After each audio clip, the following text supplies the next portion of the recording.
Welcome to the Learning Lab Instructor Edition. This is a safe space for Mahjong instructors to come together and get support for our teaching practices. We talk about everything from the rules of the game for American Mahjong using the National Mahjong League card, and also skills and strategies, and of course, how to run a teaching practice. Thank you so much for being here with me and for sharing about this opportunity with your friends. We're going to be live for about an hour, and I have a topic picked out for today. I hope you find it helpful. I just want to say hi. And also, I want to say welcome to Trudy, a new channel member. Thank you very much for supporting MAHJLIFE.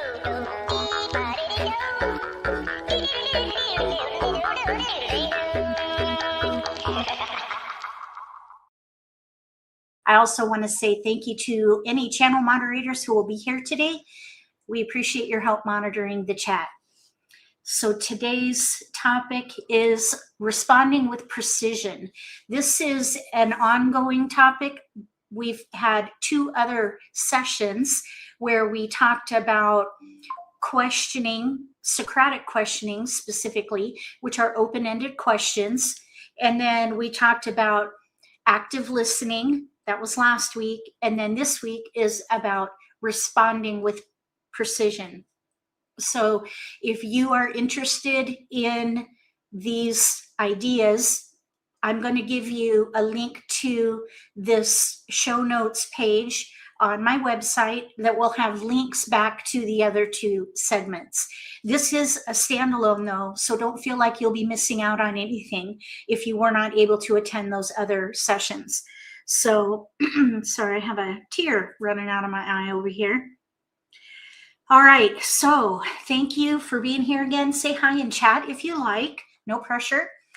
I do appreciate interaction, so if you feel comfortable, please communicate using the live stream chat. Also, if you're watching the repost, feel free to comment in the section below the video. And also, you could send me an email if you'd like to carry on the conversation after this episode. So, shall we get started and talk about responding with precision? And then at the end, we'll have an opportunity for anybody to share anything about their teaching practice that they'd like to get help with. So that's why we're here. We're here to not only learn about running a teaching practice, but also getting help. And we're happy to support each other. So think about any things going on in your teaching practice that you'd like to get help with. And if you so like, you can share about it at the end of the session. So I'll go ahead and get started because I don't see any questions so far. Incidentally, later at the end of the session, if you have any questions about the rules or any other topics that you'd like to discuss, please let us know.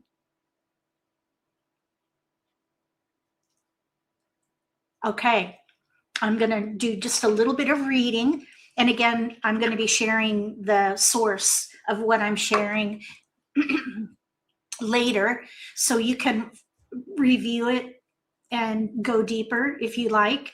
And then you can also rewatch the episode. All right, so this session completes the instructional cycle, introducing the first 2 talks. Holding space for insight, which is where we talked about Socratic questions.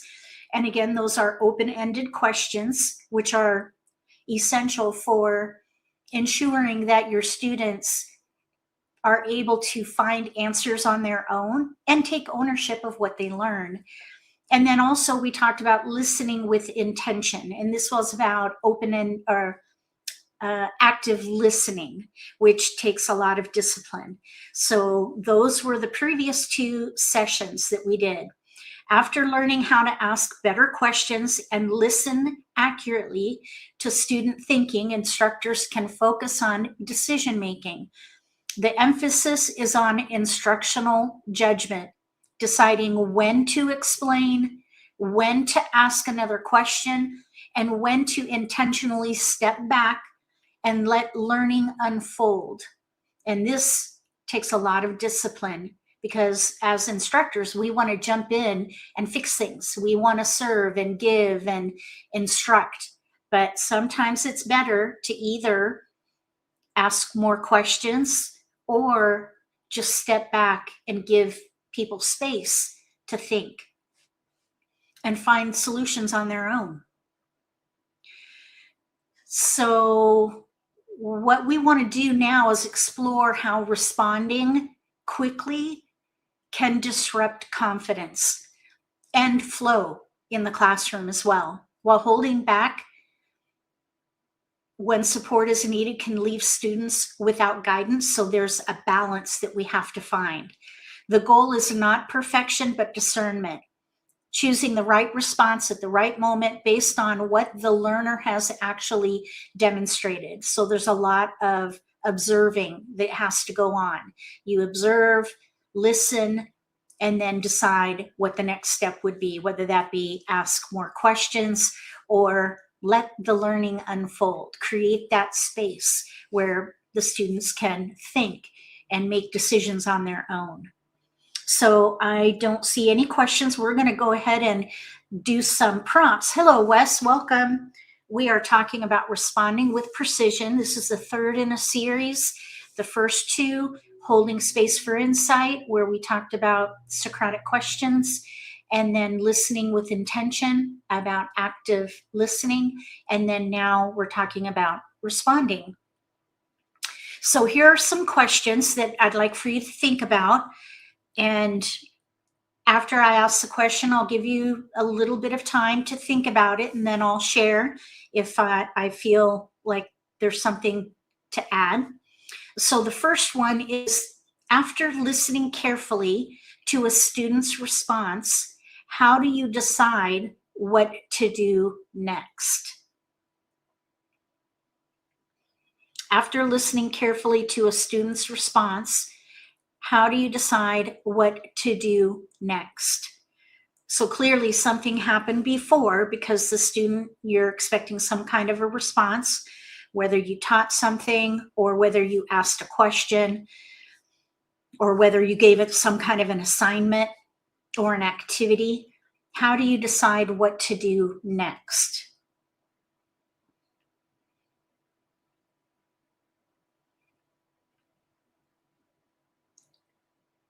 Let's see. So for me, my tendency is to, before I started studying on the open-ended questioning, the Socratic questioning, and also practicing active listening, my tendency before this time has been to confirm if they're ready to go forward, and then I give them more information, more instruction, more skills or strategies. But now instead, I try to ask more questions to help them find solutions or answers themselves. So I give them a minute and listen, kind of like what we shared here a minute ago, active listening, truly listen, and not answer what you think they should be getting, but what you actually heard from them, and either mirror it back to them or ask another question to get more confirmation. And all that kind of circles back to what we talked about yesterday or last week. So active listening is a key when it comes to figuring out what to do next. You can't just assume that they get it. You've got to listen and make sure that they're understanding what it is you're expecting. And if they don't get it, then you would ask more questions to help them come to the answer or the solution themselves.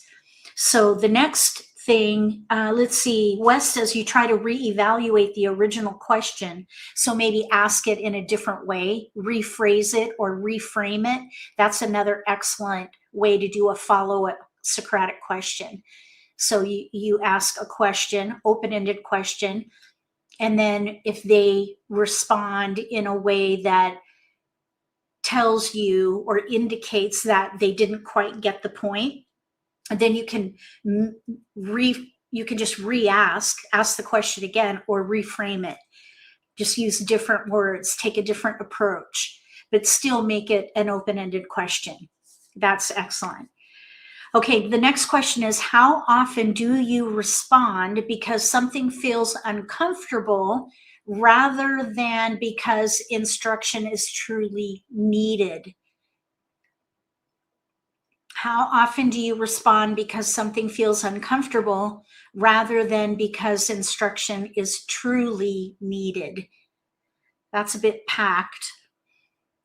And what came to my mind is silence. Silence for me is uncomfortable. So I'm training myself to hold space. Hold space for thinking. Hold space for reflection. And sometimes that means that there will be silence, and that's okay. Now, silence in a live stream is a no-no. So I have that to contend with. Leaving silence after I ask one of these questions, it's very difficult for me because I've been trained to fill the silence. So you've got to hold space so that students or whoever it is you're teaching can think rather than continuing to talk or add more instruction or ask more questions. I'm going to read this one more time, and then I'm going to create space. I'm going to hold space for you to think. How often do you respond because something feels uncomfortable rather than because instruction is truly needed?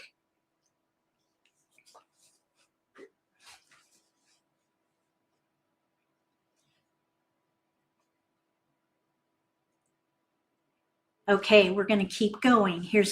We have 3 more questions that kind of prepare us or prime the pump for what we're going to be talking about next. The next question is, when a student is thinking out loud, but not quite gets it yet, what tells you whether to step in or stay silent?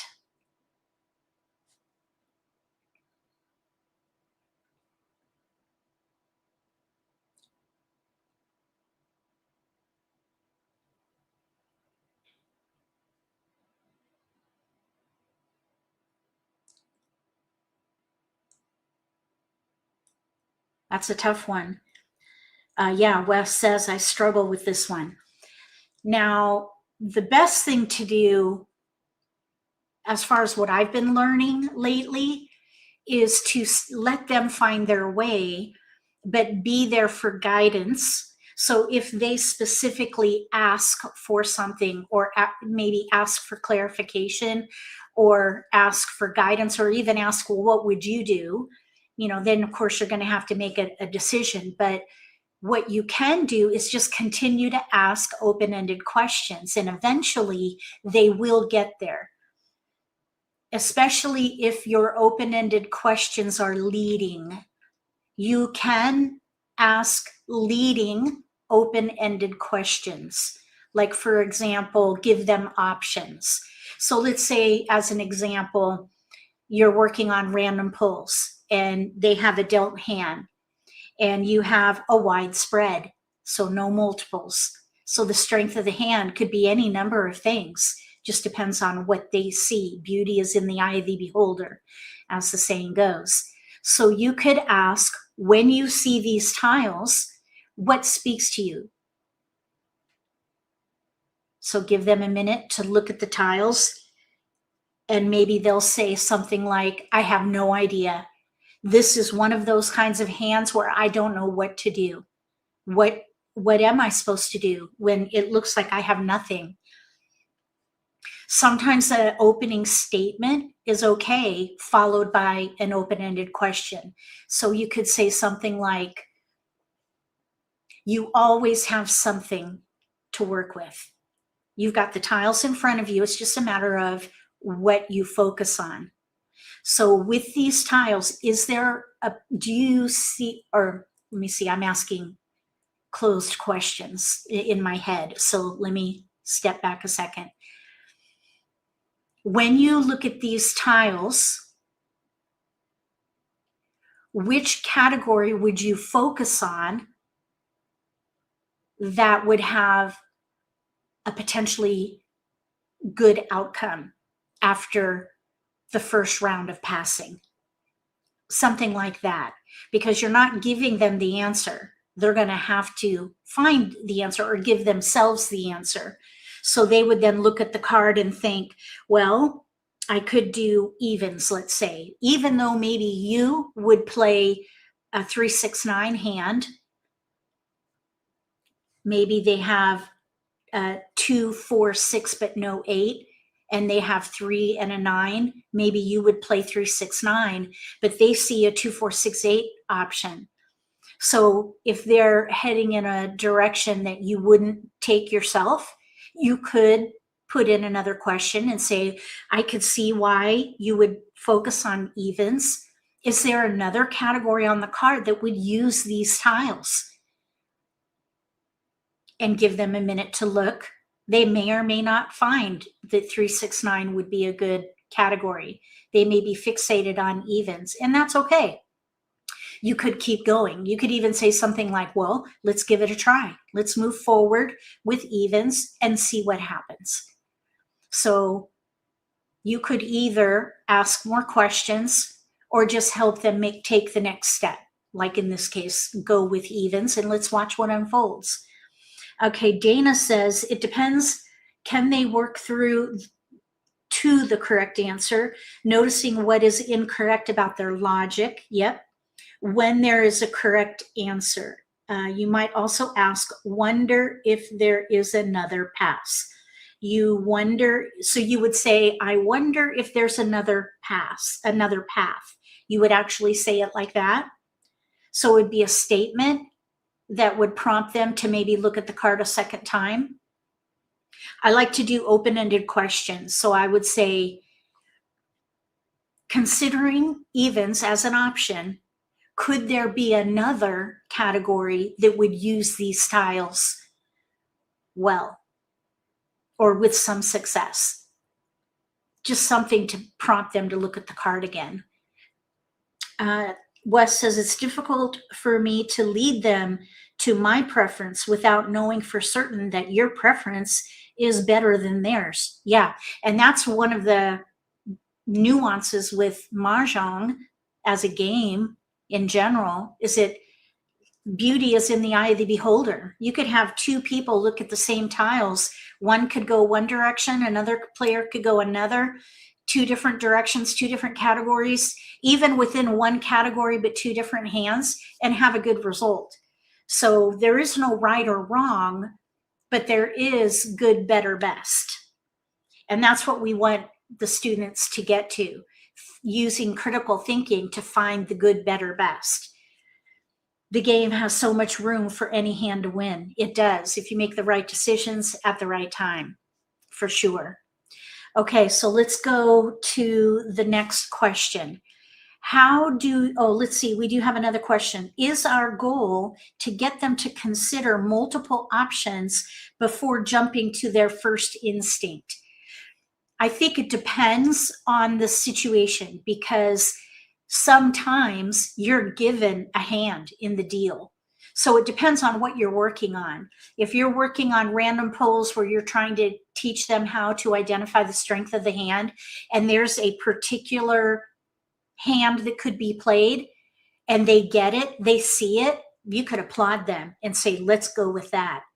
But if there are multiple options, this is where that open-ended questioning would be really helpful, because then they could find the answer themselves. So if they have 2, 4, 6, but no 8, and they have 3s and a 9, they could play either 2, 4, 6, 8 with a gap, no 8, or they could play a 3, 6, 9. Let's say that you would play a 3, 6, 9 because there's no gaps. But they could probably do all right with a gap, with an 8, and maybe it would fill in. You never know. So if you ask that open-ended question, just to prompt them to maybe look at the card and see if there's something else that would work, and then go from there and see what their response is.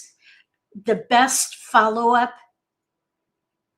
to a response that isn't what you expect is another open-ended question. And then when they have a response that indicates that they understand, then you can either confirm it with a statement or offer the next step, which would be, you know, if in this case, let's say that they decide that they want to go with 2468, let's go with it. It'll be a long shot. Why would it be a long shot? Is there something in your tiles that indicate that this would be a long shot? So ask another question. If they decide to go with 2468 but have no 8, you want their response to be, well, I have no 8. That's correct. That's right. You have no 8. What does that mean? What would that mean if you continue and you don't get an 8? What would that mean for your next step? So just think about their response, listen, either confirm if they get it or ask more questions if they don't. And that's the best way, I think, to proceed. Okay, so now, and it also depends on the format that you're in. Are you doing a one-on-one coaching? Are you working with multiple people? If you're doing open hand where everybody can see what you're talking about, if you're just working closed hand with one student. So you, of course, want to modify your approach depending on the format. But I think that is the way to go, which is you ask a question or give some kind of instruction, wait for their response, hold space for them to think. If their response is on target, then you confirm it and go to the next step. If they're not getting it, if they miss the mark, then you ask more questions until they do.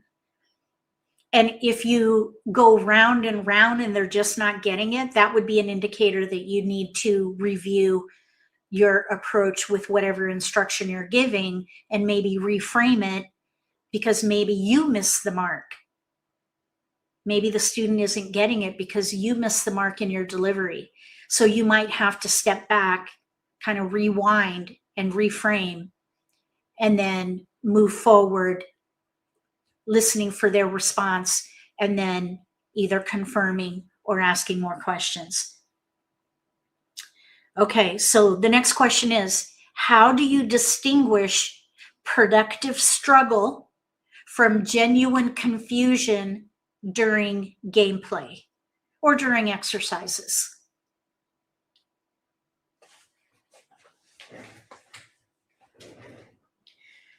How do you distinguish productive struggle from genuine confusion during gameplay or exercises?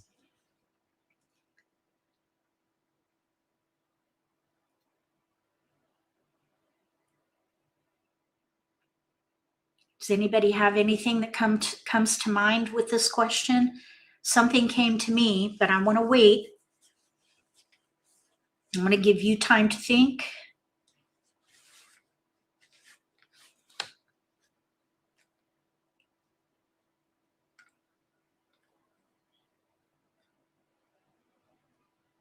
So productive struggle versus genuine confusion. Tough one, says Wes. Okay, so here's what came to my mind. Body language, their behavior, even micro expressions. So for example, a productive struggle might be them picking up their card and looking intently at multiple lines on the card. Maybe they pick up the card and look closely at it, look intently at the card. That to me would be productive struggle.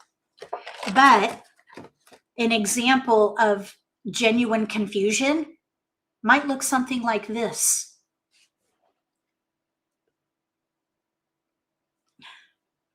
basically head in hands. Oh my gosh, what in the world? This game, I don't get it. So you want to watch their body language, their micro expressions. Yeah, exactly. Head in hand. If people, anytime someone puts their hand to their head, that means that's an indicator of confusion, frustration, overwhelm. It's not good.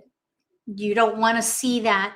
You want to figure out what is causing that, because that could, if you don't squelch it or identify what's causing that, then it will snowball. So you want to figure out what is causing that and then interject to alleviate that. So if I see someone going like this, I would say, all right, let's look at your hand. What do you see? What stands out for you looking at these tiles? Is there anything in particular that your eyes go to first? Now, what I just did, you don't want to do. You don't want to ask a whole bunch of questions, just one. Train yourself to ask one question. When you look at your tiles, where do your eyes go first? And then stop. Sometimes what I'll do is I'll ask multiple questions, because maybe I'll feel like I didn't deliver it with the right words. So I second guess myself. And that's why I might ask multiple types of questions, but all for the same purpose. So I am working on asking one question and then holding space for them to think. Then I can follow up with another question.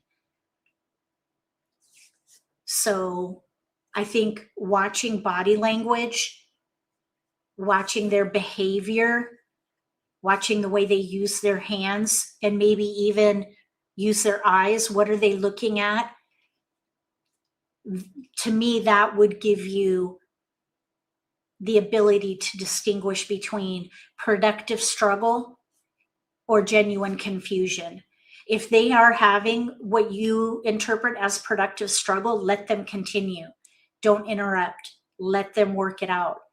But if you see them with their head in their hands, or they're, shaking their head no, or covering their mouth, or what have you, any kind of those body language indicators that maybe tell you that you might need to interject and slow down or review, reframe. So that's what comes to mind for me. The last reflection here, or prompt, I should say, is what do you fear might happen if you wait one more turn before responding? So now turn, that could be during the Charleston with a pass, or it could be during the pick and discard phase of the game where they're actually playing the game actively, picking and discarding. So just think about a couple of scenarios in your mind on a moment when you had that feeling where you had to hold back, or you felt the need to jump in. What do you fear in those moments might happen if you wait one more pass or one more turn before intervening?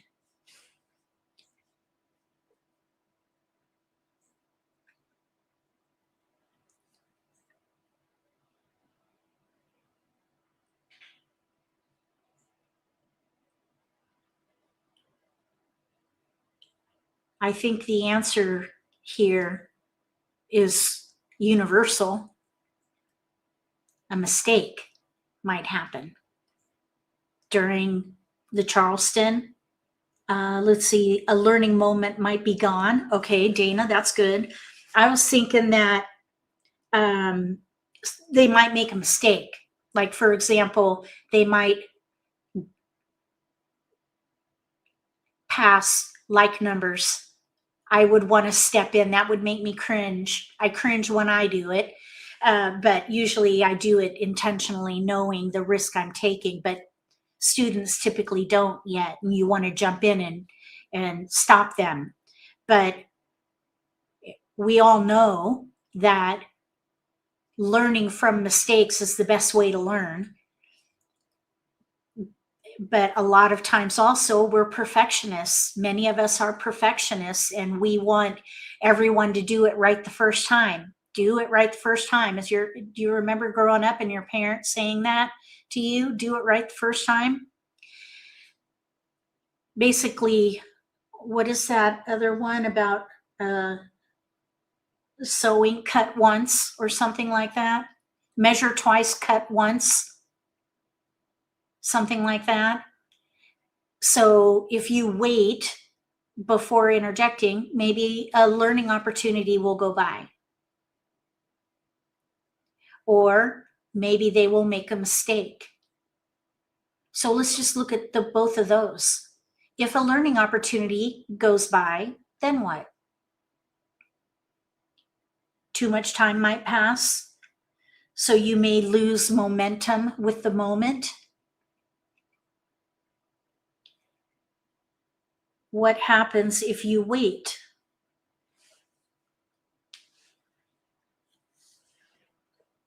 It actually, Dana says, I actually am happy when they make mistakes because they'll remember. Yep, exactly. Yep. So if a learning opportunity goes by, what comes to my mind is there'll be more. Probably in the next turn, you'll have something new to focus on. So if you miss an opportunity to, if you decide to hold back and you miss an opportunity or you lose momentum with a moment, it's okay, there'll be more. And if somebody makes a mistake and you decide to wait and let it play out, you could do a review. Okay, Michelle, a couple of turns ago, you could have claimed a discard to make an exposure, and either you were looking at your card or you somehow missed it, or maybe you hesitated and let it go. So what impact did that have on your hand now? Can you recover? Do you want to pivot? So even though a mistake has been made, it's okay, because there are going to be other learning opportunities that go with that. Let me see. Dana says that feeling of making a mistake won't be so strong for them. Yeah, that could be, but there'll be more. There will be more opportunities. Wes says, Wes says, I tell my beginners that too. It is easier to learn by mistake than remember 15 statements from me. Yeah, absolutely. You can tell somebody something, but until they learn it themselves or they come to that solution on their own, that's where ownership comes in. If you give them space to find the answer or the solution themselves, they can take ownership of it and they can be proud of it. They can have that aha moment for themselves, and that carries longer than something that they're told. All right, so let's talk about instructional judgment. And I'm going to give you this link to this article with all this that we're going to be talking about. So you'll be able to come in here and review. But feel free to take notes along the way if you like. So I'm going to read a little bit. And so here we go. Instructional judgment is an active skill. It isn't hesitation and it isn't passivity. It's the intentional choice to know when to step in and when to hold back. Responding isn't automatically helpful, and restraint isn't neglect. Both are tools, and good teaching depends on using the right one in the right moment. So for me, you know, I'm high octane, I'm high energy, I'm the energy bunny. I just go, go, go. So I have to intentionally slow myself down and bite my lip bite my tongue, as it were. So the idea of restraint is something that I have to be mindful of. This is huge for me. Instructional judgment. Judgment shows up in timing, not volume. I stand convicted on that. When I get excited, I get loud. My decibels of my voice go up the more excited or upset I get. So this first bullet does speak volumes. Judgment shows up in timing, not volume. It's about choosing how much support is needed, not defaulting to explanation. It's about choosing how much support is needed, not defaulting to explanation. More explanation is not always the right response. Effective instruction balances action and restraint. Socratic questioning, the open-ended questions, active listening, and judgment work together, but they serve different roles. Socratic questions surface how a student is thinking. Active listening helps you interpret that thinking accurately, and judgment is what determines the impact of your response. So there has to be order, silence, listening, interpretation, all before acting or saying something else. That's huge. It's huge, especially if you're on a timeline. If you have a lesson plan and you're trying to get students to understand something, you can't rush that. Because if you do, you could be leaving students in the dust. Without judgment, instructors often overteach by rescuing too soon, or underteach by withholding clarity when it's actually needed. In both cases, the response doesn't match the moment. This approach shifts the listening goal. The point isn't to listen for right or wrong answers. It's to listen for the learner's state.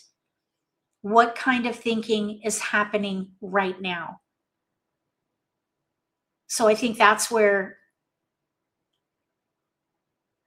holding space comes in for students to think things through, and then listening, active listening, to make sure that you hear them. Maybe do some mirroring, mirror back to confirm if you understood their response correctly. And then when they get confirmation, you could move on. But if you don't get confirmation, if there's an indicator that they don't get it, you would then go into the Socratic questions again, so that you're sure that they understand, rather than reviewing or giving more instruction. Ask those Socratic questions. So we're going to now go into three signals that can help with instructional judgment. So signal one is productive thinking. Sometimes the student is actively reasoning, testing ideas, revising language, or beginning to self-correct. Learning is in motion. And I think this is where body language and behavior is going to be key. So you're observing as much as you're listening. These moments signal forward momentum. Stepping in too early often interrupts insight. The instructor's role is to protect space and allow thinking to continue. So productive thinking, this kind of goes back to what we were talking about earlier in the reflections. How do you distinguish between productive struggle and genuine confusion? I think it's body language. Does anybody else have another way to distinguish between productive struggle and genuine confusion. You don't want to interrupt productive thinking. If you observe students in what you interpret as being productive, let it go. Let them proceed on their own. But if they are showing signs of frustration, overwhelm, confusion, that's when you might want to ask some Socratic questions and help them find the answers and the solutions themselves. Okay, any questions about signal 1, productive thinking? I think body language is going to be key here. What do you guys think about that? Are you aware of body language? Do you observe for body language in your lessons when you're teaching people the game? Are you aware of body language and micro expressions? If not, you might want to study it because it is powerful if you can learn how to interpret body language. And if you have the empathy trait, it comes naturally and you can leverage that. Asking them what they're experiencing in their thinking process. Yeah, body language, definitely. Okay, good. Okay, so here's the next signal. This is a good one, especially when it comes to Mahjong and the middle game, I'd say. The early part of the middle game. Signal 2, vacillating. There are moments when thinking stops moving forward. The student circles the same idea, repeats uncertainty, or shows visible frustration. Vacillating. Even yourself, if you find yourself vacillating, or maybe you're stuck on something, you're not moving forward. Silence alone doesn't help in that situation. When there's vacillating, silence doesn't help. The moments often call for a clarifying explanation or reframing question that can unlock the progress. So, for example, if someone is, let's say, just before the pivot point, 70 tiles remaining, let's say, they're in between hands and they're vacillating, maybe going back and forth between, let's say, evens and consecutive run, you could say, or give them an open-ended question. I see what you're struggling with. And let's say that the game is in progress, so you don't want to give away too much information. You could say, I see that you're in between. Which option right now, based on the tiles that are on the table, has the greater potential? And then give them that moment to think.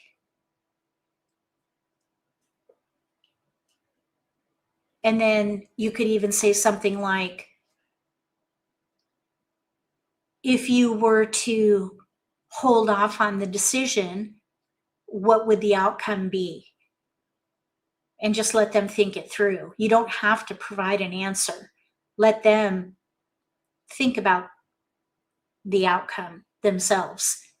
Just because you ask a question doesn't mean that there has to be an answer. It could just be thought-provoking. But if the student shows signs of continued frustration, then you may want to do an explanation. So based on the discards and exposures, which option uses more of your tiles? That would be a clear indicator. And if, let's say, the other option that maybe wouldn't use more tiles, maybe it would be more multiples, you could reframe it if you think that the other option would be better. And instead of focusing on more tiles, basically maximizing, you could emphasize multiples. Which option uses most of your multiples? So that would be kind of leading questions. The fact that you're highlighting something would direct them. So you could have an impact by asking a question, even an open-ended question. The idea is that you just want them to think it through. And you could even do both and then let them decide. And you could put in a statement like, there's no right or wrong. There is good, better, best, but there's no right or wrong.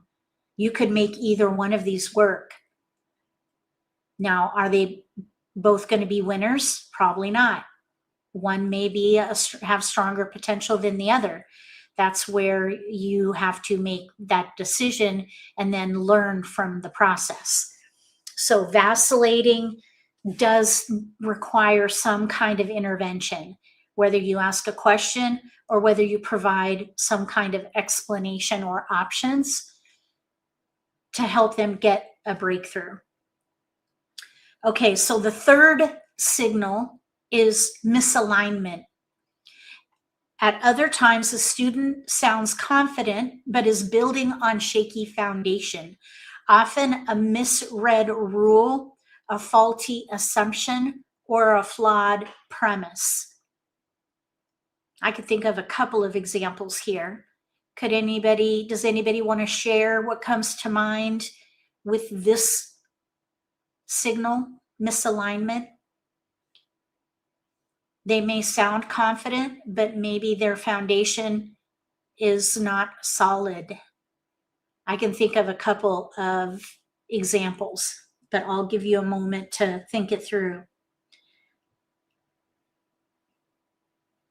Misread rule, faulty assumption, or flawed premise. Let me know if you want a couple of examples that are floating in my head right now. I have two. Trying to call a tile for singles or pairs. Yeah. That maybe there's, the misread rule on the back of the card, rule number 6. That is misplaced. That's not misread. That would be a misplaced rule. Before mahjong. Yeah, before mahjong. Rule number 6 under rules for jokers.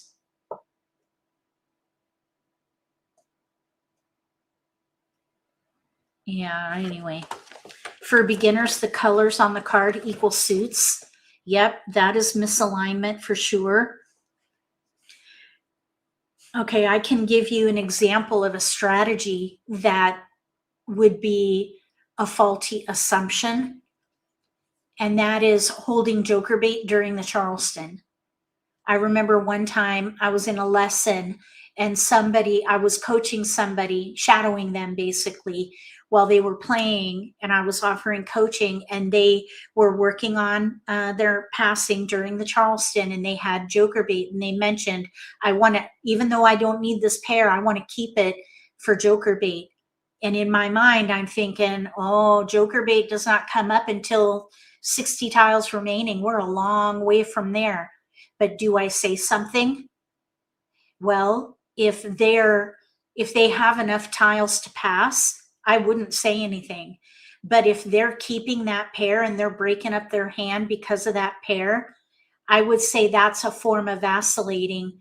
They're basically going to hurt themselves by keeping that pair. You need to break it up, especially if you have few discards to work with during the Charleston. So I would phrase it as a question. What is the strength of your hand? What category are you focused on? And how many discards do you have? If you need to pass 3, you're going across and you have only 2 tiles to pass.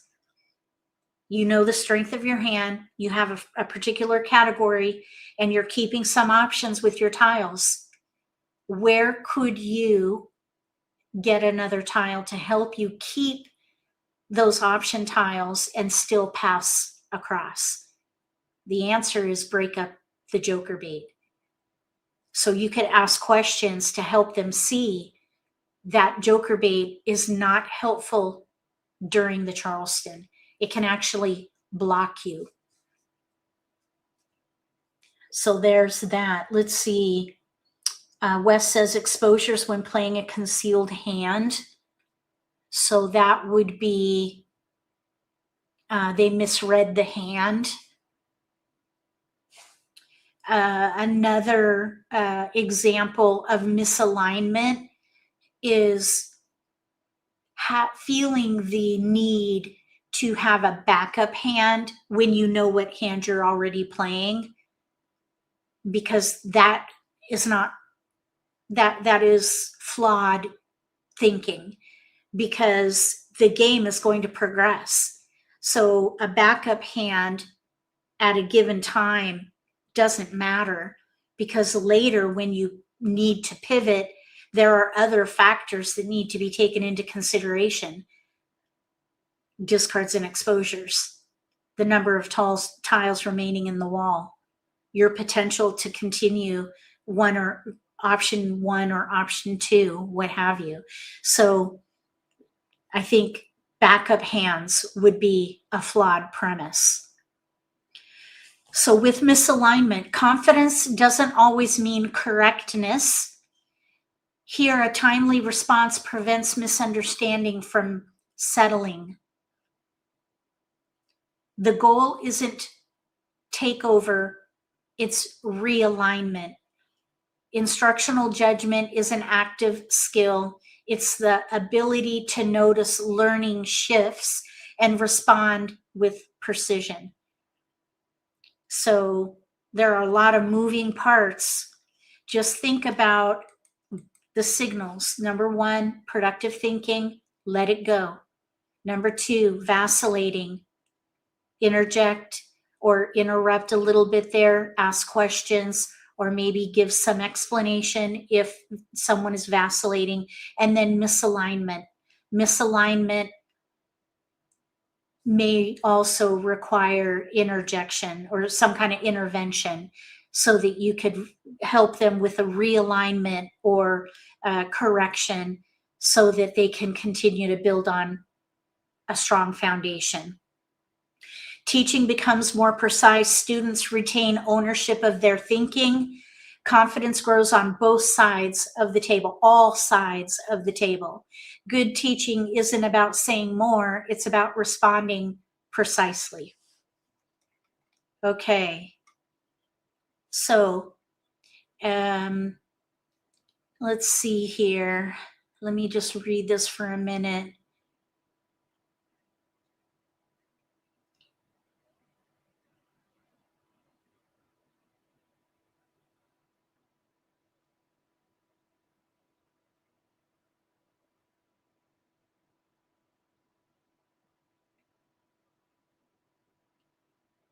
I do have an activity documented here, but it really may require some role playing.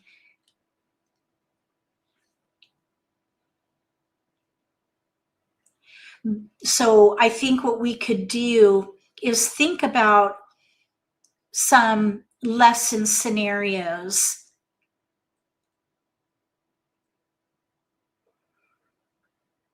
Okay, we've got lesson scenarios coming up. Okay, good. So on here, I'm going to share my screen now because we're going to do an activity. Okay, Wes, I'm going to share my screen. Come back because we're going to do an activity now that I think is going to kind of bring everything together. Okay.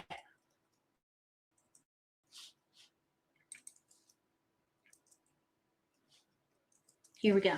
Let me make this quite a bit bigger here. Okay, and this is what I'll give you the link to this later. Okay, so here we go. We're going to practice touch points, and as a noticing tool before choosing a teaching response, we'll review several lesson scenarios. Each scenario is a brief student response following a Socratic question, something you might realistically hear. You might realistically hear during a Mahjong lesson. Your first task is not to decide what to do. So your first task is to restraint. okay? Your first task is to identify the touch point. So you do not want to decide what to do. You need to decide what the touch point is. What shift do you notice in the learner? What signals suggest attention may be needed? Only after the touch point is named, you decide how to respond. Once you've identified a touch point, choose the teaching response that best supports learning in the moment. So, do you step back if thinking is productive and still unfolding? Do you ask a question if the thinking needs clarification, focus, or extension? Or do you explain if the thinking needs realignment or support to move forward? When you make your choice, you must justify it using evidence from the learner's response. So, what did the learner say or do that signal this touch point? How does the signal guide your response choice? You may not justify your decision based on your teaching style, instinct, time pressure, or preference. The decision must be grounded on what the learner demonstrated. There's no single correct answer. The goal is to build disciplined instructional judgment, learning to pause, read the signal, and choose a response that fits the learner's state. So journal as we go. So let's just go up a little bit here. And remember the signaling here. Productive thinking, vacillating, and misalignment. And then you're going to decide what kind of support is best. Do you step back? Do you ask? Or do you explain? All right, so let's do scenario 1. So scenario 1 is discard planning. Here's the Socratic question. What is this discard setting you up for you next? What is this discard setting up for you next? So the student is getting ready to do a discard, and they say, I think I want to get rid of this bamboo because it doesn't fit my hand. But if I do that, I might be cutting off my chance to switch later. Unless I draw another one, which probably won't happen. So maybe I should wait one more turn and see what comes out. So in this scenario, do you step back? Do you ask another question? Or do you explain? Do you, let me see, what were the 3? Yeah, explain. Step back, ask, or explain. So in this scenario, which would you do? You've asked them, what is this discard setting up for you next? And this is how they respond.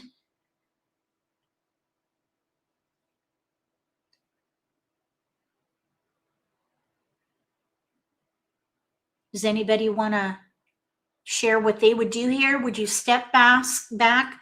Would you ask another question? Or would you jump in and say something? A statement or an explanation? What goes on in my mind is how many tiles are left in the wall. I would want to know, ask another question. Yeah, I would ask, how many picks left do you have? Because the student is saying, maybe I should wait one more turn to see what comes out. Basically, who's discarding more of their needed tiles. But really the question here is, how many tiles are left in the wall? I would want to know where in the game are we? Maybe I need to add that. Are we in the begin game, the middle game, or the end game? If this, I'm thinking this is probably begin or middle game. I think I want to get rid of this bamboo because it doesn't fit my hand. It doesn't fit my hand. Well, if it doesn't fit your hand, then you should get rid of it. But they also say here that they may be cutting off their chance to switch. So it could be a low option tile, in which case, if it is in the begin game, they could maybe hold on to it. I would also want to know how many of those tiles are out there. If it's an unseen tile and you're in the middle of the game, maybe heading towards the end of the third wall, you might want to let it go if it doesn't fit your hand.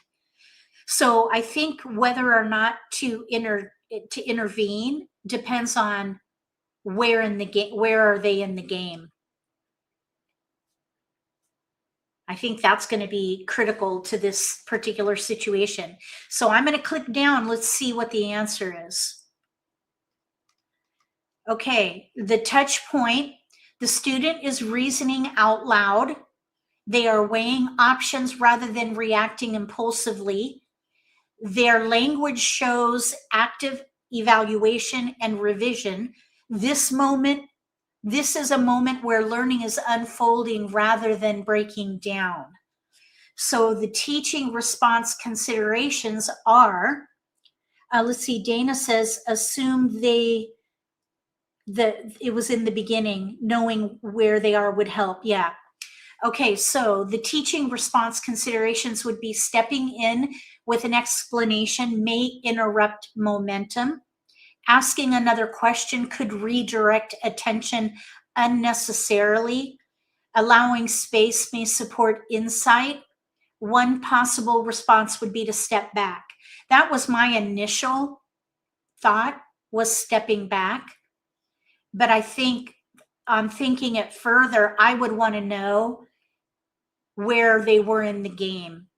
So if they're in the begin game, stepping back for sure. If they're in the middle game, I think stepping back for sure. But if they're in the latter part of the middle game, like going into the end game, that may require an intervention, because there are different considerations. Protect the thinking that is already happening and allow the student to continue processing through play. Reflective prompt.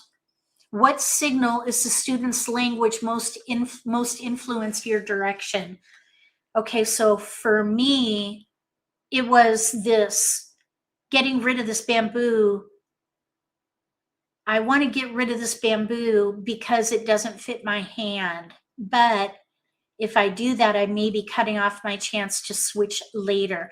I would say that they're probably in the begin game, because if they're talking about switching later, that's like that's begin game thinking right there. So I would step back, I think, on this one. But I think what I should do with the scenario is include the phase of the game. And I think that may help. So going forward, I'm going to do that. I'm going to insert that. So let's pull this back up and go to the next scenario. Okay, so here's the second scenario, exposure judgment. The Socratic question is, what does making this exposure commit you to right now? And we're going to say, well, let's read the student response first. I think I should expose this set because it's there and I don't want to lose it. Once I expose, I'll be locked in, but at least I'll be closer to Mahjong instead of waiting and hoping something better comes along. So let's say that we are at the pivot point, 70 tiles remaining here. So begin game was the first one. This one, let's say, is in the middle game, the early part of the middle game, exposure judgment. And a lot of times that's where exposure judgment comes in, making that decision to open your hand in that early part of the game. So this would be early middle game. So what are the indicators here? The student says, I think I should expose this because it's there. and I don't want to lose it. Once I expose, I'll be locked in, but at least I'll be closer to mahjong instead of waiting and hoping something better comes along. So do you hold back? Do you ask a question? Or do you offer an explanation or a teaching moment? Ask. Dana says to ask. Ask a question. What would you ask, Dana?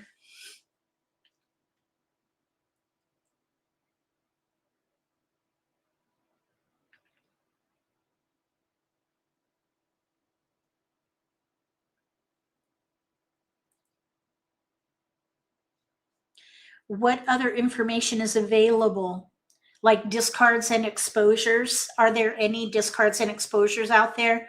So maybe ask something like, if you were to claim this discard now and make a pure Kong, let's say, a lot of times people, if they're able to make a pure Kong, they have that urge inside to take that tile. You're wondering if other tiles are out there. Okay, so you could say, based on the discards right now and other exposures, what would claiming this discard give you now? What would be the benefit of claiming this discard now? And they say it here. Once they expose, they'll be locked in, but they'll be closer to mahjong. So they have both a positive and a negative. They have a ramification here. Once they expose, they'll be locked in. That's true. Every exposure locks you into a hand, one or more, depending on how many exposures you have. And then their other comment is, which is positive, that they're expediting hand development, which is a good thing. But what matters is what else is in their hand. Do they have a gap? So maybe you could ask, if you were to claim this discard now, are you able to continue building with what you have in your hand? Meaning, do you have any gaps? I think that would be a moment to intervene. So let's see what the answer is here. Dana says, other information to support that decision to make an exposure now, expand their thinking. What other information, what other factors should you consider before you make the exposure? Okay, let's see what it says. The touch points are, the student equates the exposure with progress. That's a good thing. There is confidence in action, but limited consideration of trade-off. Flexibility and future options are not being weighed. This is a moment where confidence may be masking misalignment. There could be misalignment here. It sounds to me like this player may be exposing too early just because they can. I think I should expose this set because it's there. That's not a reason to make an exposure. There are other factors that should be considered. Okay, so here's the teaching response. Allowing this assumption to stand may harden misunderstanding. Stepping back could reinforce the belief that exposure always equals commitment.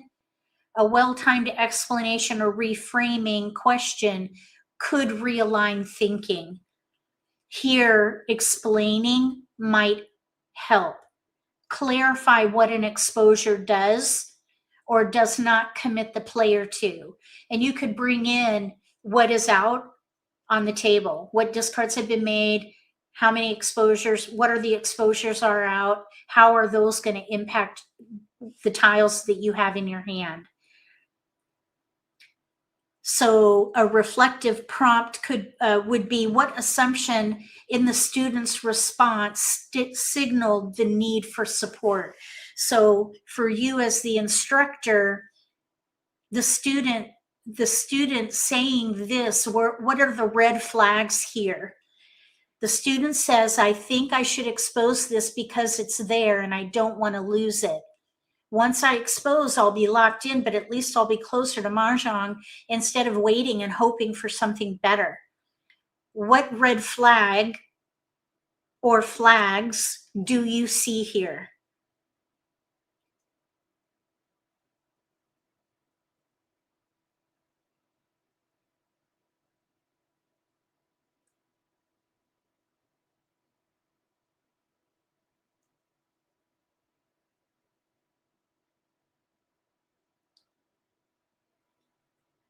The red flag I see here is the first sentence. I think I should expose this set because it's there. That's not that to me, that's not justified. Just because you can claim a discard to make an exposure doesn't mean you should. So I would ask a question. I don't think I would explain anything. I think I would ask a question. I would say, let's see, fear, impulsivity, and not forward thinking. Yep. Yeah, because claiming a discard just because you can is going to lock you into something. The other question is, do they have any other exposures? Because having two exposures is going to it's going to limit their flexibility for sure. They're going to put limitations on themselves. So I think I would ask a question. If you wait, what would waiting require? Probably a joker. And that's okay, especially if there are no jokers visible at the moment. So maybe a question like that would be good. What would, if you were to wait and not claim that discard right now, what would that require later? And the answer would be a joker. Are there any jokers visible right now? How many jokers are visible, including in your own hand? What are the chances of you getting another joker later? 1.6 jokers from the wall is average in each game. Okay, so that was an interesting exercise here. All right, now here we're in the end game. And I do see here that I went begin, middle, end game. So here's push, fold, judgment. This happens at 40 tiles remaining typically, or a couple of picks into, well, let's say 6 discards from the end, maybe halfway through the end, the last wall. So here's the question. What makes pushing this hand worth the risk right now? That's the question. The student would say, I'm really close and I don't want to fold again. I've already folded the last 2 hands and I just need to get one in. I know it might be risky, but I don't think I can afford to stop now. So just take that in for a minute and what goes through your mind with this response.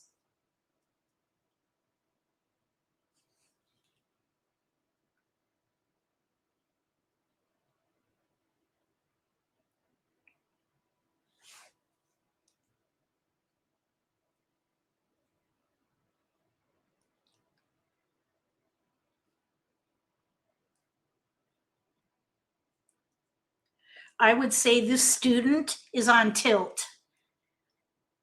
The red flags, I see a lot of red flags here. And they probably, I would ask questions again here. This player is thinking recklessly. I'm really close and I don't want to fold again. That word again is an indicator of being on tilt. They're frustrated. I've already folded the last 2 hands and I just need to get one in. Basically, sunk cost fallacy here. I know it might be risky, so they know that discarding that tile is going to be risky, but they're going to do it anyway because they want to win. I would say this player's on tilt. And I think, though, that discarding a risky tile could have a big impact that would be a great lesson learned. So even if the student were left to their own devices, it could still be a good lesson learned, even if they probably should not be discarding a risky tile. I think I would still step in and ask a question. I don't think I would make a statement or explain anything. I don't think I would step back either. I think I would ask a question just to give them pause. What about you? Does anybody want to comment on what they would do? If you ask them, what makes pushing this hand worth the risk right now? And they responded with this: I'm really close and I don't want to fold again. I've already folded the last 2 hands and I just want to win. I know it might be risky, but I can't stop. I want to discard this tile. What would be your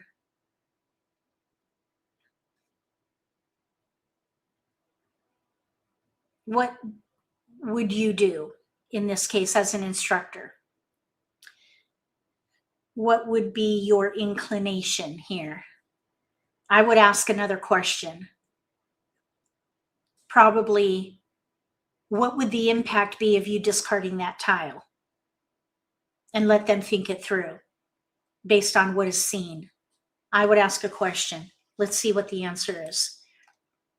The touch points here are: the decision is driven by emotion rather than game state.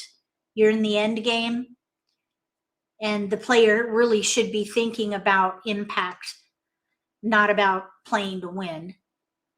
Risk is acknowledged but not evaluated. What kind of player do you want to be? Do you want to be a smart player or a risk taker? Yep. I think this player is an orca. They're it's a reckless optimism is an orca playing style. Previous outcomes are influencing current judgment. This is being on tilt. This is a moment where emotional pressure is shaping decision making. So here, the response considerations. Dana says, I'm not sure if they would be able to think it through until their decreased anxiety. Yeah. And okay, let me read this and then we'll talk about it. Stepping back may allow emotion to override analysis. Immediate explanation could feel corrective, could shut them down. A reframing question may help shift focus back to evidence. Ask would be the response. That's what I was thinking. Use a question to redirect attention to observe risk factors and remaining potential before committing to a push. So as an instructor, what signal told you this was about pressure rather than position? So here's their response. I'm really close and I don't want to fold again. I've already folded the last 2 hands and I just need to get one in. I know it might be risky, but I don't think I can afford to stop now. What indicators there do you see now that maybe you didn't see before?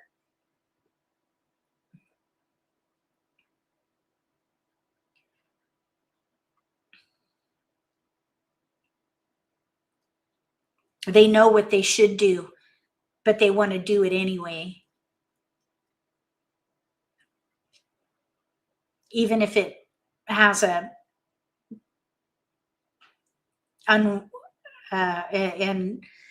even if it has a expensive outcome, basically. Okay, so those are the scenarios, and I'll tweak this. Oops, I'll tweak this. Oh, dang it. I will tweak this so that it's clear what phase of the game we're in. And you could come back. Oh, that was weird. Why did that happen? It just went to my, hold on a second. Went to my back end there. Okay, so now good instruction isn't about how much you say, it's about how precisely you respond.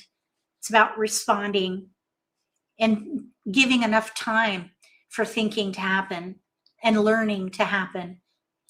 So just thinking about these things that we talked about, responding with precision, where do you tend to overuse explanation instead of questions or silence?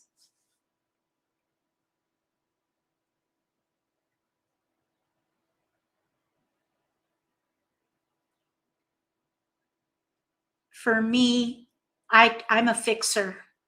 I like to fix things. If I see someone's about to do something costly or incorrectly, I want to fix it. But I'm learning a lot from these talks. So I am learning and focused on restraint and asking questions and mirroring back to get confirmation of my interpretation of what I'm hearing. Okay, next, how does trusting the learning process change your presence at the table?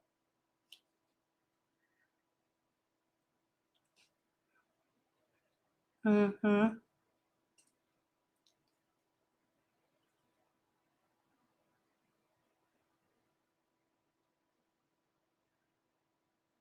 What's going through my mind here is in the past, not now, because I've learned lately, because I've been studying a lot of this out over the last several months, that students, especially adult learners, need time to think things through on their own. They don't want to be told what to do. I mean, there is a moment during a lesson where you're instructing, but then after that, the students, the adult learners, need to apply and think things through and absorb, test it out themselves, learn those lessons in real time, come to their own conclusions so they can take ownership of it and gain confidence because the answers came from within themselves. That's what I'm learning. So the learning process requires space. It requires silence.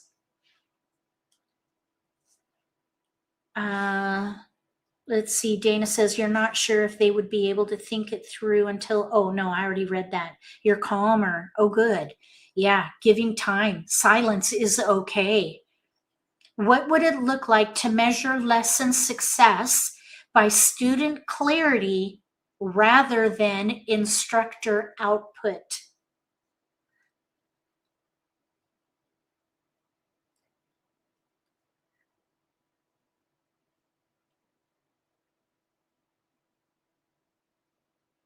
This is about student-centered teaching rather than instructor-centered teaching. It's about the student and their outcome, their clarity, their confidence, rather than the volume of information coming from the instructor. Student-centered teaching. And the way you're going to know is if you do an evaluation of your lessons.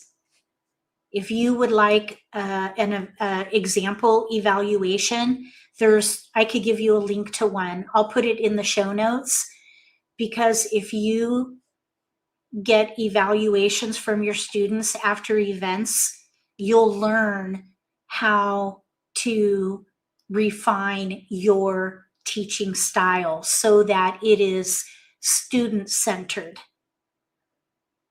Basically everything that we talked about in this session. You've got to hold space for the students to think and learn rather than continuing to give more and more information. It's not about volume of information. It's about students learning something new and then applying it, thinking it through, making it their own, adapting, adopting, incorporating what they learn in real time. I hope you found this helpful. I am going to make a couple quick notes. If you have any questions, let me know. We have a few minutes. Typically, these sessions are 90 minutes long, so we do have some time. If you have any questions about the topic for today, or if you would like to ask anything about the game or your teaching practice, now is the time to do that.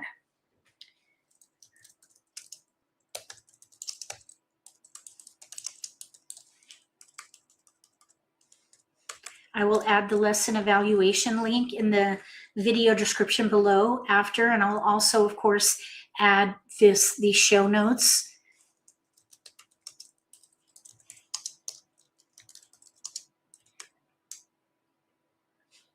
And I will also add the phase of the game phase, maybe even how many begin, Charleston, begin, middle, end, and then how many tiles are left in the wall.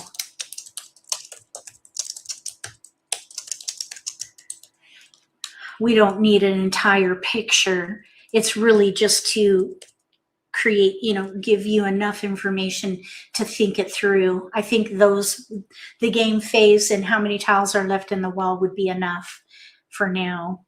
Thank you, June. You're welcome. Okay, so I don't see any questions about teaching practice. Just so you know, we're here for this purpose. We're here to support one another, learn something new, but also help one another in our teaching practices. So if you have any questions or needs, feel free to bring them when you come to these sessions on Thursdays from 1 to about this time, 2:30. We'll go for about an hour and a half, and we'll be able to do what we love better. That's the goal. Do what you love better. Thank you for being here. And moderators, thank you for helping monitor the chat. Feel free to look at the video description later. Give me maybe an hour to update the description with links. And if you have any questions, feel free to let me know in the comment section below the video. If you like this video, give me a thumbs up. If you haven't subscribed to my channel, consider subscribing. Click the little gray bell if you do. That way you'll get notification for when I post new videos, and you won't miss an opportunity to learn a new strategy or pick up an insight to the game that could give you an advantage at the table. Between now and the next video, may all your picks be keepers.